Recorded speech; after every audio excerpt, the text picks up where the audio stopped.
बिस्मिल्लाहिर्रहमानिर्रहीम। अस्सलाम वालेकुम नाज़रीन, खुशामदीद आपको कहेंगे पाकिस्तान टेलीविज़न न्यूज़ के स्टूडियो से। प्रोग्राम कश्मीर मैगज़ीन के साथ मैं हूँ आलिया कैसर। नाज़रीन, इस हफ्ते की भी बात करते चलें तो भारत ने अपनी रिवायती हरदर्मी को बरकरार रखा और भारत के गैर कानूनी ज़ेर तसल्लुत जम्मू कश्मीर में न सिर्फ इंसानियत सोच सलूक नौजवानों के साथ बरकरार रहा, बल्कि इसके साथ साथ कई ऐसे इक़दाम लिए गए जिन्होंने एक बार फिर से न सिर्फ जो जिदोजहद है कश्मीर की उसको जस्टिफाई कर दिया, बल्कि आलमी बरादरी के मुंह पर एक ज़ोरदार तमाचा है कि वहाँ पर हर रोज़ इंसानियत सोच सलूक रवा रखे हुए भारतीय फ़ौजी और वहाँ की पॉलिसीज़ लोगों को मजबूर कर रहे हैं कि वो अपनी जिदोजहद को आगे बढ़ाएं, और दूसरी तरफ आलमी बरादरी के कान पर जूं तक नहीं रेंग रही। इस हवाले से अगर बात करते चलें तो यह हफ्ता इसलिए भी इंतहाई अहमियत का हामिल है कि चाहे हम 8 जुलाई का तस्करा करते चलें या फिर 13 जुलाई 1931 का, ये वो दिन है जो कि कश्मीर की जिदोजहद की तारीख को दुनिया के सामने बेनकाब भी करते हैं और भारत का असल चेहरा भी दुनिया के सामने लेकर आते हैं। आपको बताते चलें कि ऑल पार्टीज हुर्रियत कॉन्फ्रेंस की जानिब से इस हफ्ते को हफ्ता शहदाए कश्मीर के तौर पर मनाने की कॉल दी गई, और न सिर्फ कंट्रोल लाइन के दोनों तरफ आज़ाद कश्मीर, भारत के गैर कानूनी ज़ेर तसल्लुत जम्मू कश्मीर, पाकिस्तान, बल्कि दुनिया भर में बसने वाले कश्मीरी 6 जुलाई से इस हफ्ते को शहदाए कश्मीर के नाम किए हुए और हफ्ता शहदाए कश्मीर मना रहे हैं। 8 तारीख की बात करते चलें तो वो तारीख 5 साल पहले हमें ले जाती है बुरहान मुज़फ़्फ़र वानी और उनके साथियों की शहादत। और इसी तरीके से 13 जुलाई की बात करते चलें तो बहुत दहाइयों पहले 1931 का वो वाक़या कि जिसमें अज़ान को मुकम्मल करने के लिए शहादत हासिल की 22 कश्मीरियों ने। इस पर आज के इस प्रोग्राम में हम बात करेंगे, और ख़ास तौर पर हफ्ता शहदाए कश्मीर को मनाने का मकसद और इसका इम्पैक्ट आलमी सतह पर क्या होगा। हमें स्टूडियो में ज्वाइन किया है इस पर बात करने के लिए सीनियर हुर्रियत रहनुमा मीर ताहिर मसूद साहब ने। अस्सलाम वालेकुम जी। और उनके साथ तशरीफ़ फरमा है एडवोकेट अतीकुर रसूल, ये इंसानी हकूक़ के हवाले से काम कर रहे हैं काफ़ी अरसे से, इनसे भी इसी हवाले से हम बात करेंगे। अस्सलाम वालेकुम नाज़रीन, सबसे पहले तो हम बात कर लेते हैं बुरहान मुज़फ़्फ़र वानी की शहादत के हवाले से, क्योंकि अगर अभी बात करें तो हाल ही में इसी हफ्ते के दौरान 5 मज़ीद नौजवानों की शहादत जो भारतीय फ़ौजी हैं उनके हाथों सामने आई है, जिसने एक बार फिर से जो जिदोजहद आज़ादी है उसमें एक नई जहद फूंकी है। 5 बरस पहले चले जाएँ तो बुरहान मुज़फ़्फ़र वानी को जिस तरीके से जाली मुकाबले में मारा गया और उसके बाद से एक जहद जो इस जिदोजहद आज़ादी को मिली उसने दुनिया को बिल्कुल हैरान कर दिया। मीर ताहिर मसूद साहब, मैं आपसे इस पर बात करना चाहूँगी। गो कि हम 6 जुलाई से 13 जुलाई तक हफ्ता शहदाए कश्मीर मना रहे हैं, लेकिन 8 जुलाई का तस्करा करते चलें तो ये वो तारीख़ है जो इस जिद्दोजहद को एक नई जहद देती है, नई रूप फूंकती है इसके बीच में। बिस्मिल्लाहिर्रहमानिर्रहीम। अल्लाहुम्मा सल्ली अला सय्यिदना मुहम्मदिन व अला आलि मुहम्मद। शुक्रिया आलिया, आपने अपने प्रोग्राम में मुझे मदऊ किया है, और प्रोग्राम भी ऐसा है कि हफ्ता शहदाए कश्मीर, जिस तरह कि आपने ज़िक्र किया है शहीद बुरहान वानी का और उसके साथियों का, अब 5 बरस हो चुके हैं। तो ये एक ऐसी जद्दोजहद नौजवान कश्मीरियों ने शुरू कर दी है कि जिन्होंने ये जो अपना इस जो इंटरनेशनल, इसको आप जो मीडिया का जो मीडियम है, जिसको आप सोशल मीडियम बोलते हैं, कि ये जो मिनटों में सेकंड्स में एक बात को एक जगह से लेकर दूसरी जगह तक पहुंचाती है। तो बुरहान वानी और उसके साथियों ने इसी मीडियम को यूज़ किया है ताकि वो उनकी जो अपनी जो मकसद है तहरीक आज़ादी कश्मीर के हवाले से दुनिया को दिखाना है, दुनिया को बताना है, और जो कुछ भी कश्मीर के अंदर हो रहा है, जो मज़ालिम हो रहे हैं भारत के सिक्योरिटी फोर्सेस की तरफ से, तो इस चीज़ को उन्होंने बहुत ही खूबसूरत अंदाज में इस्तेमाल किया है। जिस तरह कि आपने रिसेंटली देखा है कि इसी चीज़ को फ़लस्तीनियन ने भी यूज़ किया है, इस मीडियम को, ताकि वो अपनी जो वहाँ पर जो उनके साथ जो ज़्यादतियाँ हो रही है दुनिया को वो दिखा सकें। जहाँ तक हफ्ते शहादत के हवाले से बात है कि, और आपने जो 13 जुलाई जो आने वाला है उस हवाले से अगर आप बात करेंगे, ये 13 जुलाई 1931 से पहले भी बहुत सारे कश्मीरियों को शहीद किया गया है जब महाराजा का दौर था, और जो सिर्फ 17% गैर मुस्लिम्स थे और बाकी 83% जो कश्मीरी मुस्लिम्स थे उन पर वो मुसलत किया गया था। क्योंकि अमृतसर ट्रीटी आपने नाम सुना होगा कि किस तरह से गुलाब सिंह को, महाराजा को, उन्होंने वो 75,000 नाराशाही में बेच दिया था अंग्रेज़ों ने। तब से लेकर आज तक अगर आप देखेंगे, चाहे वो महाराजाज की जो वहाँ पर रजीम रही है, या उसके बाद जो वहाँ पर 1947 के बाद जो भारतीय वहाँ पर कब्जा रहा है। कश्मीरी हर दौर में, हर अदवार में शहादतें पेश करते आए हैं और इस हफ्ते को मनाने का ये भी एक इसको आप कह सकते हैं कि दुनिया को दिखाना है कि देखिए कि जो वादा इंटरनेशनल कम्युनिटी ने कश्मीरियों के साथ किया है, कम से कम उसको तो उनको पूरा किया जाए, ताकि ये एक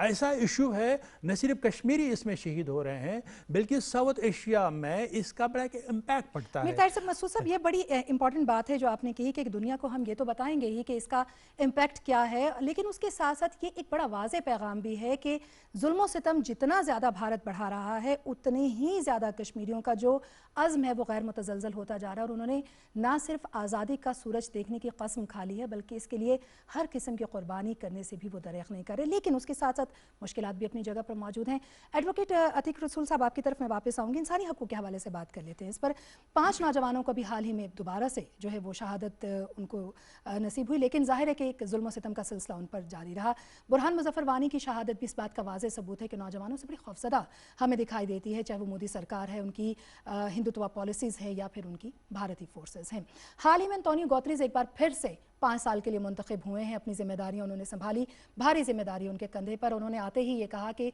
छरे वाली गन का इस्तेमाल जो है वो बच्चों पर और नौजवानों पर ये बहुत बड़ा जुल्म और इंसानी हकूक़ की खिलाफ वर्जी है। चूँकि आप इंसानी हकूक़ के हवाले से काम कर रहे हैं, उनकी स्टेटमेंट का कितना इम्पैक्ट होगा और क्या भारत रुकेगा इससे? बिस्मिल्लाहिर्रहमानिर्रहीम। देखें, पहले तो शोहदा के हवाले से बात करें, फिर सारी चीज़ें एक सीक्वेंस के साथ मैं आपसे शेयर करता हूँ कि जब से हम 13 जुलाई 1931 को जो 22 शहदा हैं उनसे जिक्र करते चलें, आज दिन तक टिल डेट कश्मीरी जो है वो शहादतें पेश कर रहे हैं और जो अपनी हुर्रियत की जो उनकी जद्दोजहद है और जो अपना वक़ार है उस पर उन्होंने किसी सूरत भी कभी ना समझौता किया, ना उन्होंने कुछ ऐसा अपना जेस्चर शो किया कि जिससे किसी को, चाहे वो इंडिया हो चाहे वो इंटरनेशनल कम्युनिटी हो, उसको ये महसूस हो कि जो कश्मीरी हैं वो एक कदम भी पीछे हटेंगे। रहा मामला इंटरनेशनल लॉज का या यूएन का जो अभी रिसेंट जो स्टेटमेंट आई है इसके हवाले से, इसको आप देख लें कि 1947 से ऑनवर्ड्स आज तक इंडिया जो है वो मुसलसल कश्मीरियों को कत्ल भी कर रहा है। ख़वातीन के साथ जो कुछ हो रहा है वो भी सबके सामने है। बच्चों के साथ जो जुल्म और बर्बरियत हो रही है, जो इज्तिमाई कब्रें मिली हैं, जिस तरीके से उनको टॉर्चर का निशाना बनाया जाता है, जिस तरीके से इनको पकड़ के अरेस्ट कर लिया जाता है और उनकी कोई वेयर अबाउट्स ही नहीं मिलते, तो उसके लिए उसने एक सीरीज़ जो है वो कवानीन की बना रखी है। 1989 से ऑनवर्ड्स आप देखें, कभी वो टेररिस्ट एंड डिस्टरप्टेड जो हैं उनके एरियाज़, उनका कानून इस्तेमाल करता है, कभी स्पेशल पावर्स का जो कानून 1990 का वो इस्तेमाल करता है, कभी NSA इस्तेमाल करता है, मुख्तलिफ कवानीन बनाए हैं। अच्छा, उन तमाम कवानीन को देखें तो वो तमाम जो आर्म्ड फोर्सेज हैं उनको सपोर्ट करते हैं। कोई ऐसा कानून नहीं है कि जैसे अभी देखें, सिंपल सी एक बात है कि जो भी 24 आवर्स में पकड़ा गया उसको मजिस्ट्रेट के सामने पेश करें,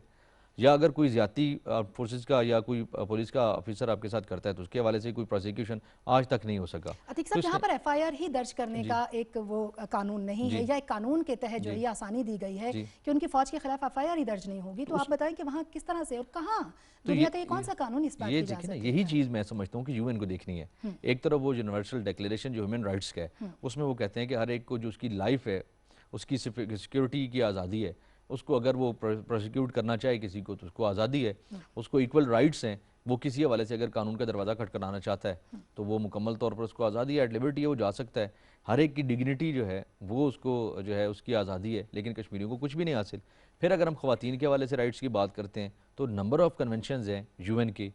वो अवेलेबल हैं, वो बिल्कुल दुनिया में वो सब उसको कहते हैं कि इसकी वायलेशन ना करें। UN उन सब की तो बात करता है, लेकिन तमाम की वायलेशन आपको कश्मीर में नज़र आती है। फिर बच्चों के हवाले से जब बात करते हैं, अभी स्पेसिफिकली उन्होंने बच्चों की बात की है, बच्चों पे जो पैलेट गन्स का भी इस्तेमाल नहीं हो रहा, ये तो एक लंबे अरसे से इस्तेमाल करता आ रहा है इंडिया। लेकिन बात यह है कि जो UN की रेजोल्यूशंस हैं, इतनी रेजोल्यूशंस हैं, उनके हवाले से कुछ भी नहीं हुआ।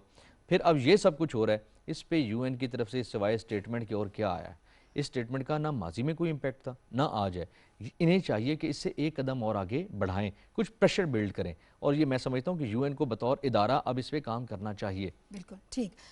ऑब्वियसली अगर हम यूनाइटेड नेशन की बात करते चलें या अक़वाम मुत्तहिदा की बात करते चलें तो इंसानी हक़ूक़ के आलम बरदार इदारों में वो एक ऐसा इदारा है कि दुनिया भर की नज़रें उसकी जानिब होती हैं, और ख़ास तौर पर मसला कश्मीर का जो हल है उसको तलाश करने के लिए अक़वाम मुत्तहिदा की जानिब देखा जाता है। लेकिन उसके बावजूद भी बरसा बरस गुजर जाने के बावजूद उस जानिब से हमें अभी तक कोई भी एक पॉजिटिव स्टेप जो है वो दिखाई नहीं देता। लेकिन ये भी हम नहीं कह सकते कि कोई काम नहीं किया गया। एटलीस्ट इस किस्म के बातों का नोटिस लेना दुनिया के सामने वाज़े करता है कि पाकिस्तान जो दुनिया को बताना चाह रहा है कि किस हद तक एक इंसानी अलमिया जन्म ले चुका है कश्मीर के अंदर, भारत के गैर कानूनी तौर पर जो ज़ेर तसल्लुत कश्मीर है, जम्मू और कश्मीर दोनों में, वहाँ पर चाहे बच्चों के साथ होने वाला सलूक हो, चाहे ख़वातीन के साथ होने वाला सलूक हो। हाल ही में अगर हम बात करते चलें, जैसे ही ऑल पार्टी हुर्रियत कॉन्फ्रेंस की जानिब से हफ्ता शहादा मनाने की कॉल दी गई, दुनिया भर में कश्मीरी एक्टिव हुए, तो भारत के अंदर ख़वातीन को भी बुला लिया गया भारतीय फोर्सेस की कि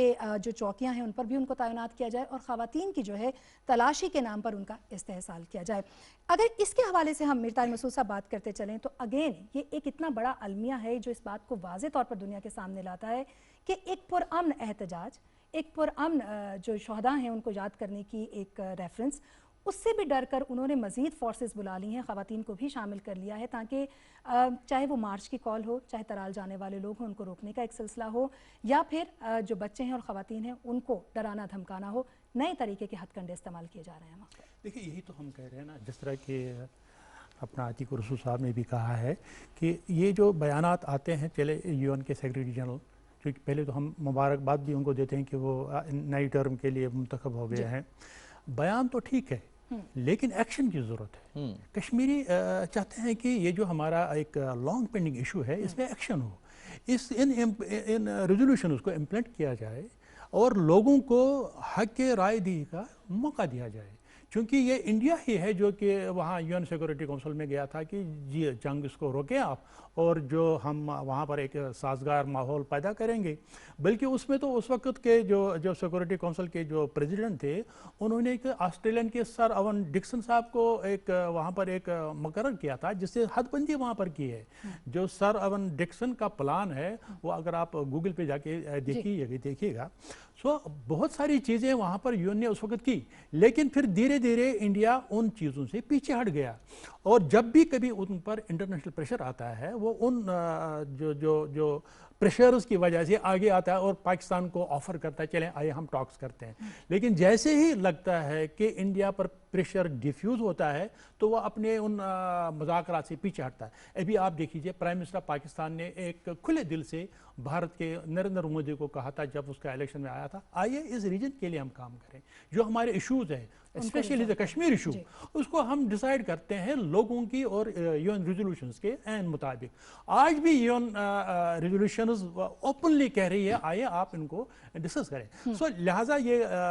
उसको काउंटर करने के लिए अभी आपने खुद भी कहा है कि वहाँ पर उन्होंने लेडीज़ फोर्स को भी वहाँ पर लाया है ताकि जो खवातीन की वहाँ पर जनाब अली उनकी तलाशी जमत तलाशी हो जाए और जो मार्चेस होते हैं जहाँ कहीं भी शहीद होता है लोग वहाँ पर जोक दर जोक आपने देख लिया है, आपके टीवी चैनल्स भी दिखा रहे हैं कि लोग उनके जनाज़ों में शिरकत करते हैं, बच्चे बूढ़े नौजवान खवातीन सारे। सो लिहाजा आप इन चीज़ों को कभी भी कश्मीरियों के दिल से नहीं निकाल सकते हैं क्योंकि एक मिशन है, एक मोटिव है जिसके लिए कश्मीरी अपनी जानें दे रहे हैं। ठीक है, क्योंकि हम कोई एक्स्ट्रा चीज़ तो मांग नहीं रहे हैं, हम यही कहते हैं कि जो हमसे वादा किया गया उसको तो फुलफिल किया जाए। दुनिया भर में इस वक्त चाहे वो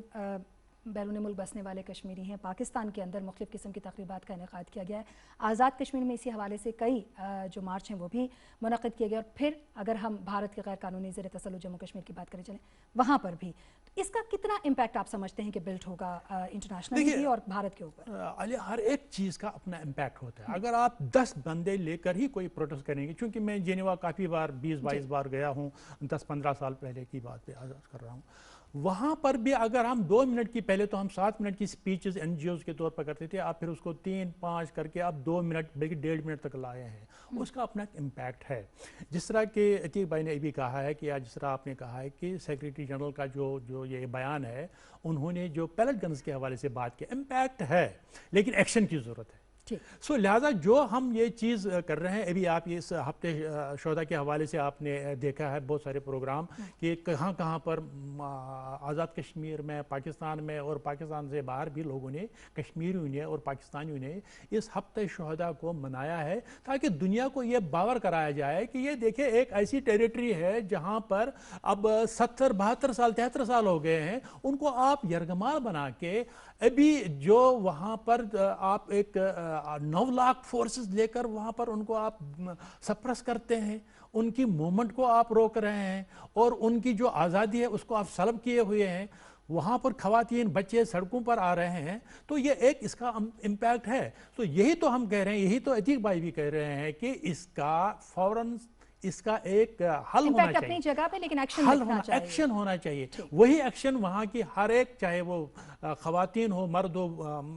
बूढ़े हो, बच्चे हो, कश्मीरी यही चाहता है कि इनका इसका एक्शन हो और इसका परमानेंट तौर पर हल निकाला जाए ताकि साउथ एशिया में अमन आ सके। बिल्कुल, अगर पाकिस्तान की बात करते चलें तो आपने भी जिस तरह से तस्करा किया, पाकिस्तान जो है वो बाकायदा तौर पर ये चाहता है कि अक़वाम मुत्तहिदा की करारदादों के मुताबिक इस्तेसवाब राय से कश्मीरियों का जो हक़ है वो उनके सुपुर्द किया जाए और जो वो चाहते हैं उनकी उमंगों के मुताबिक इस मसले का हल तलाश किया जाए। लेकिन इसके बावजूद भी अगर हम देखें तो जैसे कि बात इस प्रोग्राम के ज़रिए से भी हो रही है कि बयानात तो हमारे सामने सालों से आ रहे हैं, लेकिन जब एक्शन की बात आती है तो या तो भारत खुद पीछे हट जाता है या फिर अक़वाम मुत्तहिदा के हाथ भी हमें बंधे हुए दिखाई देते हैं। तो अतीक साहब, अगर हम बात करते चलें अक़वाम मुत्तहिदा के हवाले से ही, क्या उनको रोकता है आपके ख्याल में, अगर वो ये भी मानते हैं कि वहाँ पर मावराए अदालत कत्ल हो रहे हैं, उनके अपने मुबसरीन जो हैं 5 मुबसरीन ये रिपोर्ट लिखते हैं कि वहाँ पर इंसानी हकूक़ की खिलाफ वर्जी भी है और उसके साथ साथ मावराए अदालत कत्ल भी है जिसका जवाबदेह भारत को होना पड़ेगा, इसके बावजूद कौन सा कानून है जो उनको इंसानी हकूक़ के लिए आवाज़ बुलंद करने नहीं देता और इस मसले को हल नहीं करने देता? ये बड़ा इंपॉर्टेंट क्वेश्चन है आपका और मैं समझता हूँ कि इस पर ज़ाहिर है बात भी होनी चाहिए, इस पर आवाज़ भी उठानी चाहिए और यूएन को इस पर,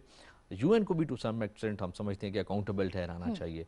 यूएन की अपनी रिपोर्ट्स हैं, एमनेस्टी इंटरनेशनल की 1995 की रिपोर्ट है, 97 की रिपोर्ट है, फिर 98, फिर 2001 में भी मुख्तलिफ, बल्कि अब तक उनकी रिपोर्ट्स आ रही हैं कि उनके जो मुख्तलिफ कवानीन हैं ये उनका शेल्टर लेके जो है इंडिया वहाँ पर जुल्म और बर्बरियत की ये दास्तानें जो है वो रकम कर रहा है। आप देखें कि तमाम जो उन्होंने ये कवानीन बना रखे हैं वो तमाम जो यूएन की रेजोल्यूशंस हैं या यूएन के जो कन्वेंशंस हैं या यूएन जिनकी बेस पर यूएन का इदारा चलता है उन तमाम की वायलेशंस कर रहे हैं। अब ये कोई हम, मैं, आप या पाकिस्तान या दीगर कोई और मुल्क नहीं कह रहा, ये यूएन की अपनी रिपोर्ट्स हैं और जो पब्लिक हो चुकी है। अब यशवंत सिन्हा ने कहा भी है बल्कि रिसेंटली, उन्होंने कहा कि ये तमाम रिपोर्ट्स जो हैं उनको ब्रश असाइड कर देते हैं जो इंडियन लीडरशिप है, जो हिंदुत्व की सोच रखने वाले हैं, जो आरएसएस की सोच रखने वाले हैं, वो इसको बिल्कुल ब्रश असाइड कर देते हैं। अब देखना ये है कि उनकी रिपोर्ट्स के साथ ये तज़हीक आमेज़ जो रवैया इंडिया का, या जो अपने आप को वो समझता है कि शायद वो सुपीरियर समझता है यूएन से भी या अक़वाम आलम से भी सुपीरियर समझता है, हर कानून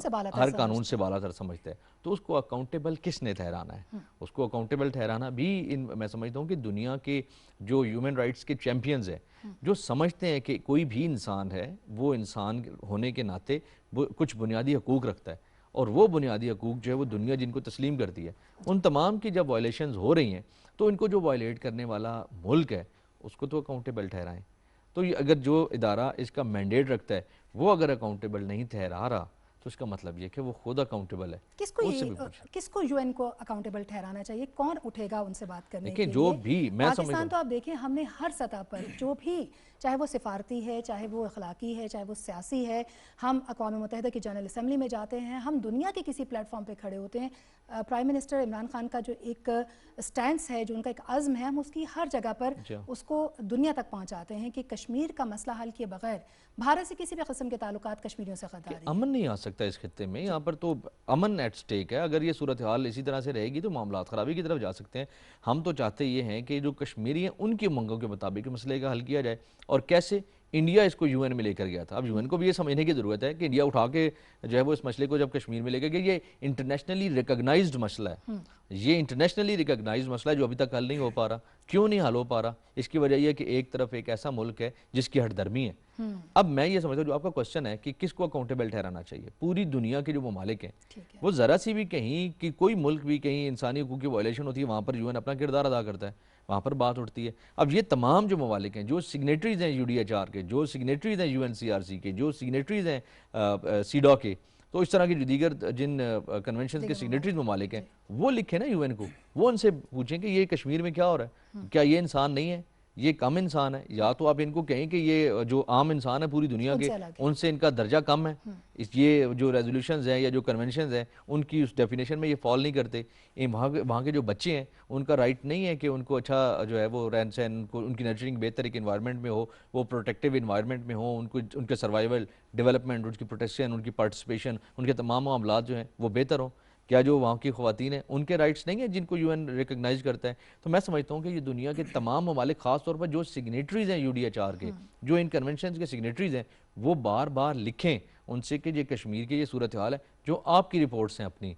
उनके मुताबिक आप उनको देखें और फिर जो रेजोल्यूशंस हैं यूएन की अपनी पास शुदा उनके मुताबिक इस मसले को हल करें। को कटहरे में लाया जाए इस हवाले से। बहुत शुक्रिया। अब मैं वापस मीर ताहिर साहब आपकी तरफ आना चाहूँगी। उससे पहले जो हमारे सुनने वाले हैं, हमारे नाजरीन हैं, उनको ये भी बताते चलें कि चूँकि 6 जुलाई से हफ्ता शहदाए कश्मीर मनाया जा रहा है, 8 जुलाई को बुरहान मुजफ्फर वानी की जो